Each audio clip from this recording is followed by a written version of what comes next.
Hello everybody, this is Cheri at djsundry.blogspot.com, and today I am bringing my first official Close to My Heart tutorial. Now I have done a few videos that have showcased Close to My Heart. Actually, I've done a lot of videos that showcase Close to My Heart just because I have used and loved their products for quite some time now. But this is the first official Close to My Heart video that I'm doing as a consultant. So we're just going to hop right in because I'm actually doing a tutorial. So I chose to use the Artiste cartridge, and I'll come back and show you exactly what I used from that cartridge. I am using the Lagoon cardstock. I'm also using the Skylark cardstock. This is beautiful paper, and I am making a Mother's Day card, and I know that this paper is right up my mom's alley. She will like these colors, she will like the design, everything about it on this paper is perfect for my mom. Now I am even using the very top. You see the top that comes in typical loose leaf 11 by 11 paper has the top. But the nice thing about this Skylark paper is if you turn over the ribbon on or the piece of paper from the top, is it actually has a decorative element that actually ran across the top of the page, something like that. So I trimmed that out, and I'm actually using that for part of my card. I'm also using the Daisy White cardstock from Close to My Heart. Now I decided that I really wanted to showcase a lot of Close to My Heart products in this video, and so I pulled out, rather than coming up with a card on my own, I pulled out the original book, and this is the Handcrafted Cards Made Easy. This is such a fun book. If you look, this is the opening, and if you look at the front, it has diagrams or sketches. Now you're used to seeing me use sketches because I've used sketches from Operation Right Home. Well, this has sketches, but then on the inside it also has pictures of the cards. So it'll have the sketch here, it'll have the dimensions here, and then the instructions here. And this is the card that I'm emulating, but it's actually going to be quite different. So I'm going to set that aside. Now, besides using the Cricut Artiste cartridge, I'm also using one of the stamp sets from that cartridge. I don't have any stamp sets from Close to My Heart yet that are specifically for mom. And so when I was going through trying to design this card, I thought, well, it doesn't have to say mom to say Happy Mother's Day. So I chose two stamps from this set. This one here that says You Are the Best, and then I chose this little pinwheel looking stamp to stamp with. And so then let's get started. So the first thing that I did is I cut my pinwheel stamp. Now with the Cricut cartridges, with the stamp sets that come with it, it tells you which page to find the designs on and what size to cut it to fit the stamp. So for this one, it was on page 35, so I went to page 35, and it's right here, this accent number 3, so I cut that like the dimensions said at 2.5. Now I wanted a circle to stamp my sentiment, so I just found the circle that matched. If you see this circle here, I'm not stamping this at all, but I'm going to fit the sentiment in the middle. So this one says this set was at 1 3/4, and it was found on page 48. So I flipped over to page 48, and I found it right here. It's actually the card feature, and I said, okay, that's the perfect size for my sentiment. So I cut that, and I cut that in the white. So I have my scallop here. Now the insert that comes in the Close to My Heart stamps, if you're new to Close to My Heart, these inserts are really great. They slide right in the packet, and it has some helpful hints. And one of the helpful hints inside, when you have a Close to My Heart stamp set, it comes packaged with this little piece of foam to help protect it. And a feature that I love and have loved since the very first Close to My Heart stamp set I bought is their stamps come in this wonderful pocket with a snap. It keeps them so safe, and so all of this is slid in there with that. So, but what a helpful hint is to use this cushion as a cushion for your stamping to give more even stamping. So I have already prepped this piece, and what I did is I took Desert Sand ink from Close to My Heart, and I took this little sponge and I inked all around it, and so that's that dark you see, and that kind of mutes it a little bit. It gives it a more finished look, but it also gives it kind of a little vintage flair. So this is the Desert Sand. Now I am still learning the best way to open these. It's quite difficult as you're learning, but once you get the hang of it, it's really not that bad. And the nice thing about Close to My Heart inks is, if you remember, if you've stamped it all, then you might have heard this somewhere. If you're new to stamping, this is a helpful hint. It's a good idea to store your stamp pads upside down, and the reason why is then the ink is always fresh on top of the pad.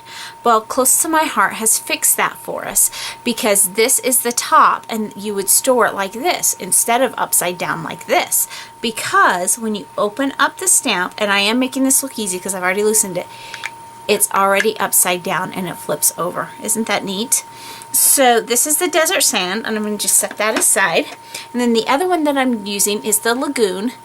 And the reason I'm using the Lagoon is I'm going to do a tone on tone with the Lagoon.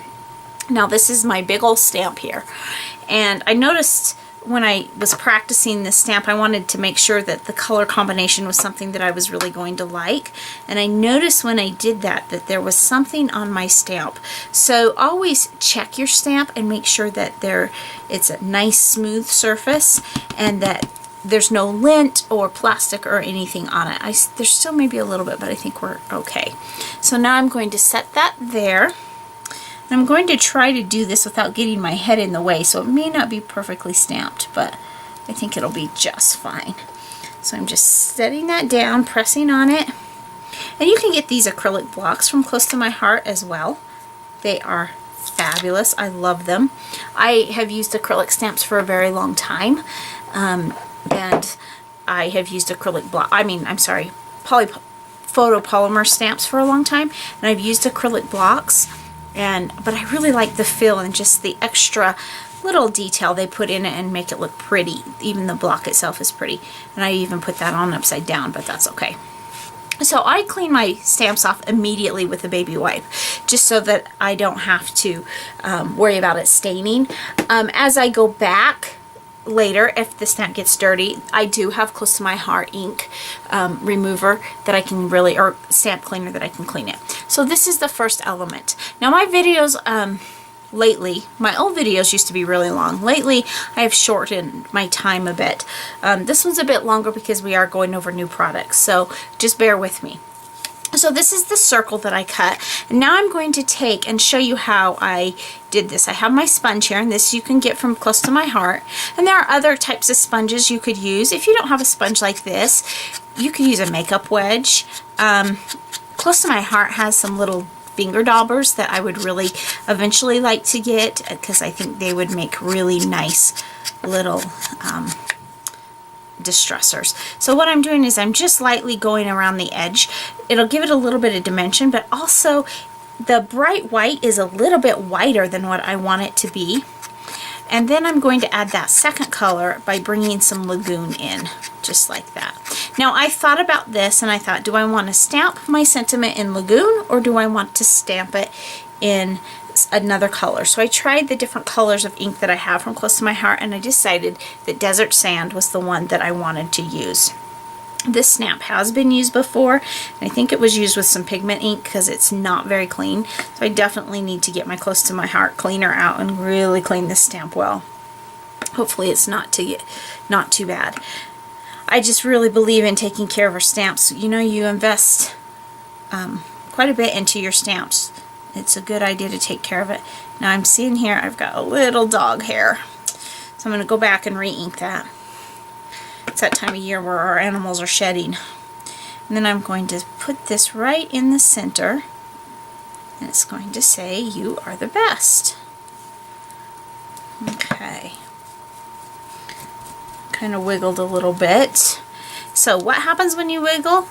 All you do, turn it over, start over. So thankfully I can do that with this type. Sometimes you might have to recut it, but this time I didn't have to. I'll have to make sure my next one's a little bit cleaner. Now I see that I must have put this in because I'm getting a little bit of that green coming through. You want to be kind of careful that you don't cross your pads, and like I almost did there, so be real careful.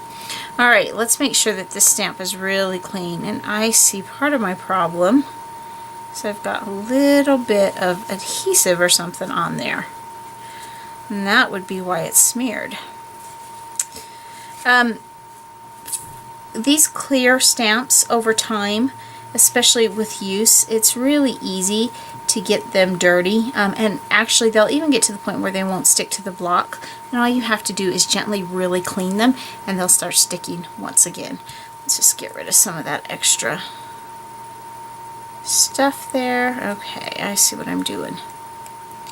So we're just keeping it real here today, but I have picked up some extra hairs, but also don't stamp onto this because it picks up some of the extra. If you tap your stamp on that like I just did, it picks up some of the extra. So I'm going to grab a piece of scratch paper here and just make sure I've got a good, okay, good. It's all clean, so now we can stamp our image. Alright, take 3 or 2 or whatever take it is. Just center it the best that you can. Usually it's much easier for me to center my stamps simply because I am right over the top, but you don't want to see my hair in the top of the video, especially not today.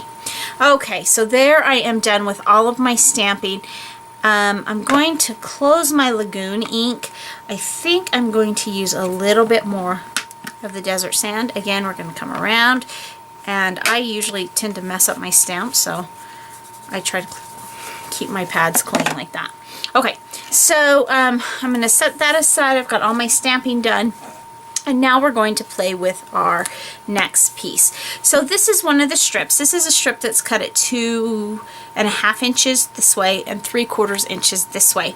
And this one is going to go right down the center. So before I do that, I want to do my inking, because once I center it, if I try to ink it, then I'm going to have a mess. So I don't want to do that. And this one, you're not as noticing the difference, but it's there.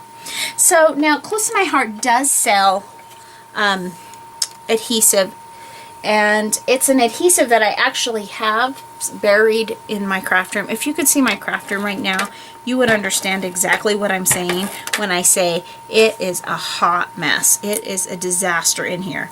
I don't even know.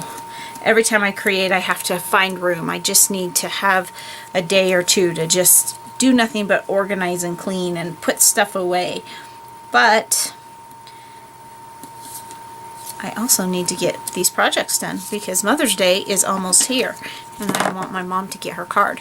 So I'm just setting this right down the center just like that. And as you see, I did not get it straight. So let's just pull it off. With ATG, you have to be kind of careful because it's a really strong adhesive, so once it's down, it's usually down pretty well, but sometimes you have just a little bit of wiggle room. Okay, so we're going to set that aside.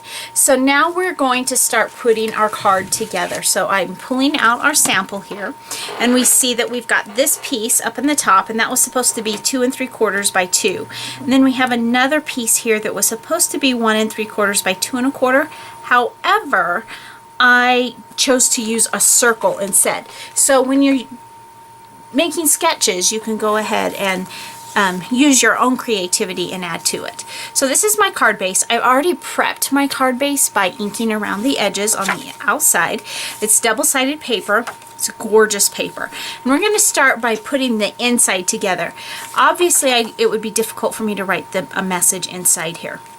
So what I've done is I've taken another piece of that Lagoon paper and I have cut that at 3 3/4 inches wide by 5 inches tall because I want plenty of that background to show around the edge.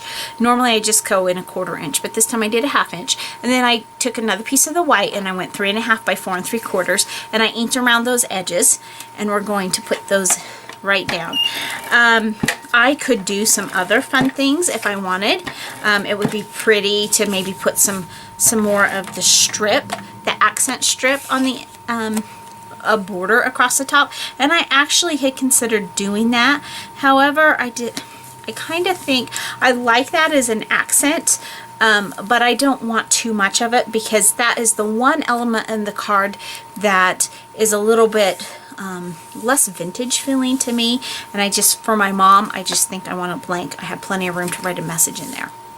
Now we're going to take this little strip, and I think I want to point the arrow going up.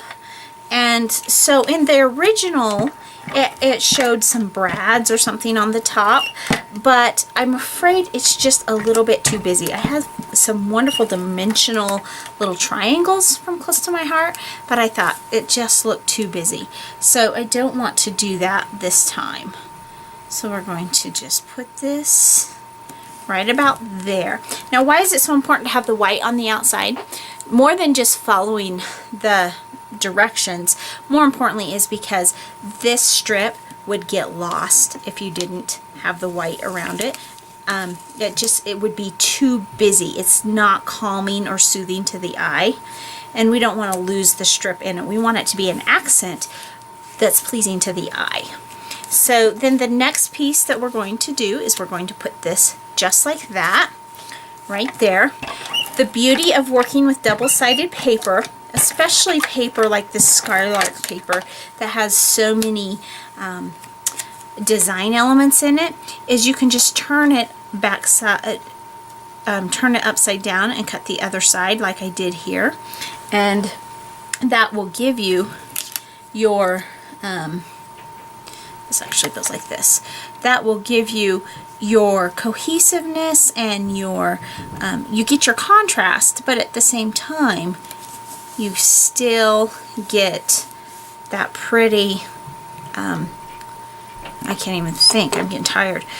You get it all matches and it coordinates, but you get your contrast, but you're using the same piece of paper. You don't have to use multiple pieces of paper. You don't have to go hunt and peck and find for paper. So now this one I am going to set right here, and then this is going right on top that says "You're the best." Now I want to pop some of that up on dimensional adhesive, so what I'm going to do is I'm going to start by just putting down my sentiment right in the middle, just like that. And then I've got some foam tape here, and these are some Close to My Heart scissors that are available in the Close to My Heart catalog, and they are non-stick scissors, and I really like them. They are very sharp, and they're not sticky, so they don't, things like cutting adhesive with, like I just did, it doesn't stick to your scissors, which is an amazing, amazing thing, because I cut adhesive frequently, especially when I'm popping something up just like that. So there we have our card. So this is the card that we have made today. This is the inspiration piece. You can see them side by side here. Similar, but different, because I made it myself. So thanks so much for stopping by today, and remember, take some time to enjoy the little things. Have a great day. Bye. Alright, and I'm back, and as I was looking at the card, I thought something's not quite right, and that's when I remembered the top corner. I did not finish it off. If you remember, our inspiration card found in the Close to My Heart book has the top corner curled down so that you see some of the paper coming from the back side. Of course, we want to do that, so I have a paintbrush here, and this paper is fairly thin, so it should not be a problem for me to just kind of roll it up, just like that. Now, you could tuck a little bit of a glue dot or something behind that if you wished, and that would keep it. I'm just actually going to just kind of press it down and let it just kind of fold on its own, just like that. And I like that you can see that little bit of lagoon coming through. and you can see the contrasting paper on the inside coming through. I just think it adds a really nice dimension. Now obviously if you're going to mail this card, you're going to want to keep in mind that you've added these elements to make it you might want to pad your card, put it in a padded envelope or something so that it doesn't get smushed in the mail. In my case, I am mailing my mom a package for Mother's Day, and so I think we'll be just fine. I will just make sure that the card's protected in the package. So there we have our finished card this time. Thanks so much. Have a great day. Bye.